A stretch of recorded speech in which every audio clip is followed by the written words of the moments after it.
स्वागत है आप सभी का एक बार फिर से मेरे YouTube चैनल दीपक मैथ्स क्लासेस में। अभी अपना रिसेंटली टॉपिक चल रहा था दो चरों वाले रैखिक समीकरण, जिसमें हम दो चरों वाले रैखिक समीकरण को कैसे सॉल्व करते हैं और उनको सॉल्व करने की कौन सी विधि है उनके बारे में पढ़ रहे थे। पहली विधि हमने पढ़ी जो थी आलेखीय विधि या ग्राफी विधि। आज हम दूसरी विधि के बारे में पढ़ेंगे जो है प्रतिस्थापन विधि। तो आइए शुरू करते हैं। एग्जाम्पल है अपने पास 2x + 3y = 8 और x - 4y = -7। ये दो एक चर वाले समीकरण दे रखे हैं। इन दोनों में हमें प्रतिस्थापन विधि लगानी है और x और y दोनों का मान ज्ञात करना है। ठीक है। अब प्रतिस्थापन विधि लगाने का तरीका ये है कि जो भी दोनों समीकरण दे रखे हैं उन दोनों में से पहले आपको इजी समीकरण चूज करना है। कोई भी जो समीकरण आपको इजी लगे उस समीकरण में से जो दो चर दे रखे हैं उन दोनों चरों में से किसी एक का मान निकालना है। अब एक का मान मतलब आप x का भी मान निकाल सकते हैं और y का भी मान निकाल सकते हैं। जैसे ये है समीकरण नंबर 1 और ये है समीकरण नंबर 2। इन दोनों में से मुझे इजी समीकरण ये लग रहा है। ठीक है, तो मैंने ये समीकरण लिया 2x + 3y = 8। ठीक है। अब इस समीकरण में जो दो चर दे रखे हैं x और y, इन दोनों में से किसी एक का मान निकालना है। एक का मान निकालने का मतलब है उसके अलावा जितने भी पद है उन सबको आपको दूसरी तरफ भेजना है। तो मैं यहाँ पे x का मान निकाल रहा हूँ। x का मान निकालने के लिए यहाँ पे दो समीकरण दे रखे हैं, दो पद दे रखे हैं। उन दोनों पदों में से इस पहले 3y को उधर भेजना पड़ेगा। तो यहाँ पे बचेगा 2x = 8, 3y प्लस का है तो उधर चला जाएगा माइनस में। ठीक है। अब x के पास जो गुणांक है उसको भी उधर भेजेंगे हम। तो x = बचेगा अपने पास 8 - 3y/2। इसको हम दे देंगे समीकरण नंबर 3। ठीक है। पहला काम ये करना है कि जो दोनों समीकरण दे रखे हैं दोनों समीकरणों में से किसी एक समीकरण में से एक चर का मान निकालना है। तो मैंने ये समीकरण लिया, इसमें से मैंने x का मान निकाला तो मुझे मिला x = 8 - 3y/2। अब ये जो मान निकाला आपने वो मान आपको दूसरे समीकरण में उस चर की जगह पे रखना है। ठीक है, मतलब इसमें से x का मान निकाला, वो x का मान जो दूसरा समीकरण है उसमें हमें चर की जगह पे रखना है। तो लिखेंगे समीकरण 3 से x का मान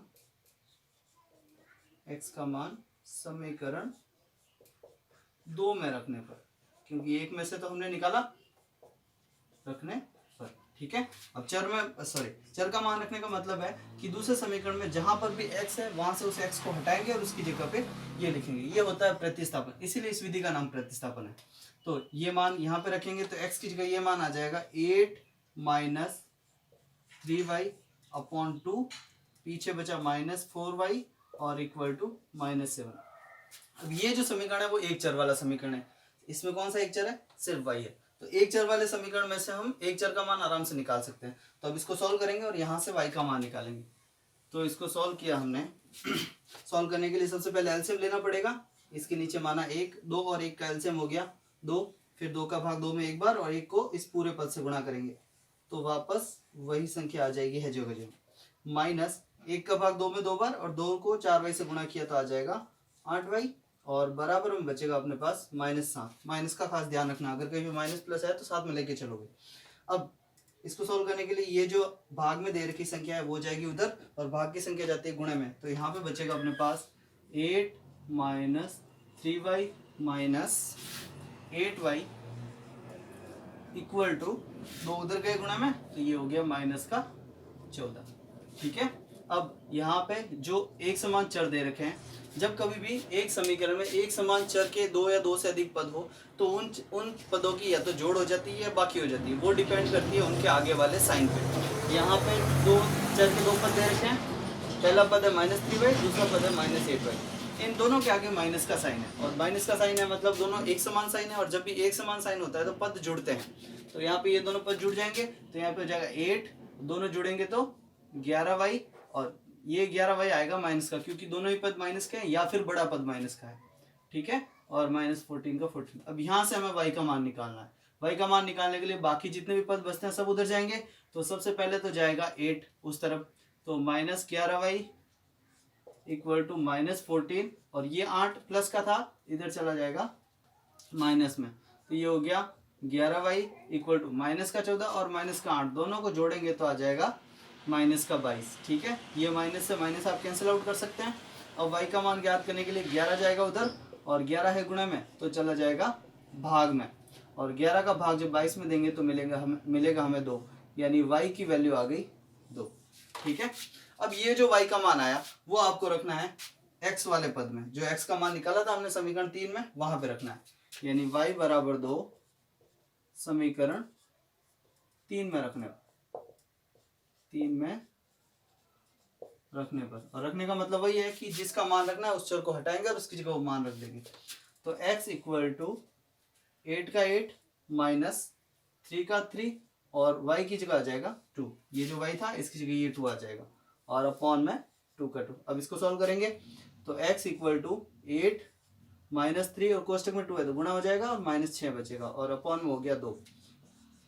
x इक्वल टू 8 में से 6 गया 2 और अपॉन में 2, 2 का भाग 2 में देंगे तो आ जाएगा 1, यानी x का मान आ गया 1। ठीक है, तो इन दोनों समीकरणों के लिए y का मान 2 है और x का मान 1 है।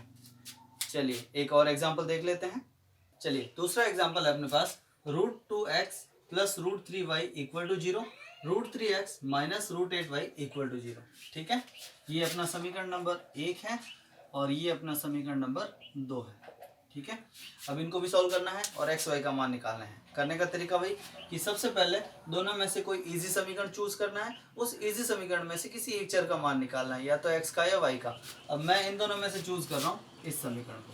ठीक है, यानी मैंने लिया समीकरण नंबर 2 जो है √3x माइनस √8y और इक्वल टू 0। ठीक है, इस समीकरण में से मुझे या तो x का या y का मान निकालना है। अब निकालने के लिए मुझे किसी को इधर भेजना पड़ेगा और उधर भेजेंगे हम माइनस वाले पद को। ठीक है, तो यहाँ पे बचेगा अपने पास √3x equal to minus 8y, उधर जाके बन जाएगा प्लस 8y।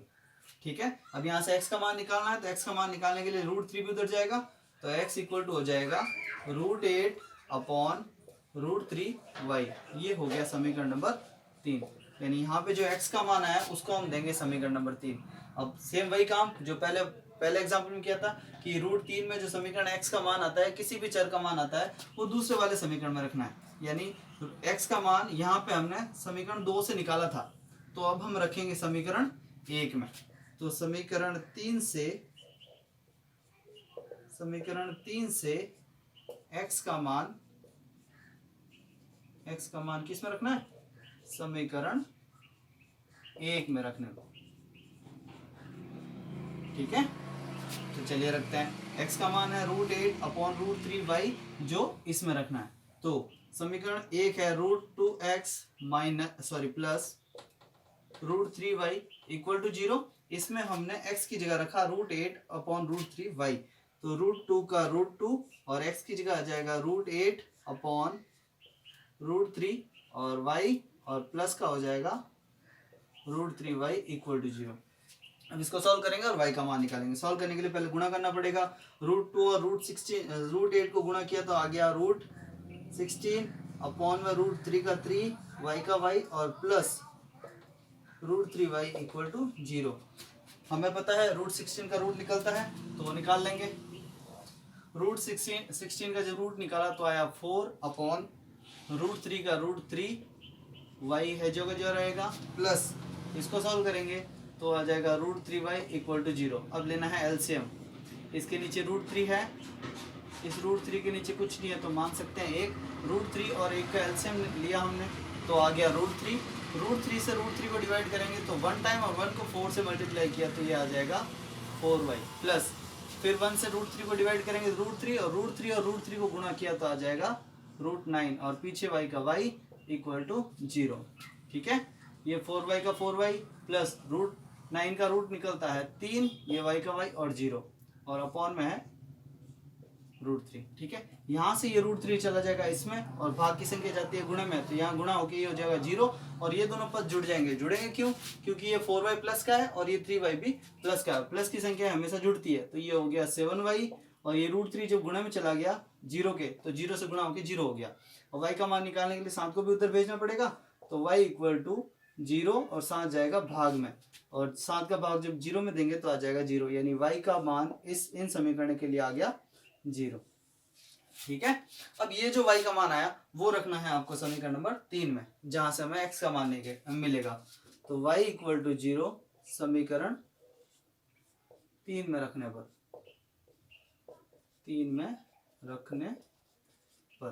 ठीक है, तो यहाँ पे रखा हमने तो x इक्वल टू √8/√3 और y की जगह रख दिया हमने 0। और हमें पता है कि 0 से हम किसी भी संख्या को गुणा करते हैं तो मिलता है हमें 0। इसका मतलब x का मान भी हो गया 0। तो इन दोनों समीकरणों के लिए x का मान 0 है और y का भी मान 0 है। ये है प्रतिस्थापन विधि। आज की वीडियो में हमने दो चरों वाले रैखिक समीकरणों को सॉल्व करने की प्रतिस्थापन विधि के बारे में पढ़ा। आई होप ये वीडियो आपको पसंद आया होगा। अगर पसंद आया है तो लाइक कीजिए, अपने दोस्तों के साथ शेयर कीजिए और चैनल को सब्सक्राइब कीजिए और आगे आने वाली वीडियो की नोटिफिकेशन पाने के लिए बेल आइकन पर क्लिक कीजिए। Thank you.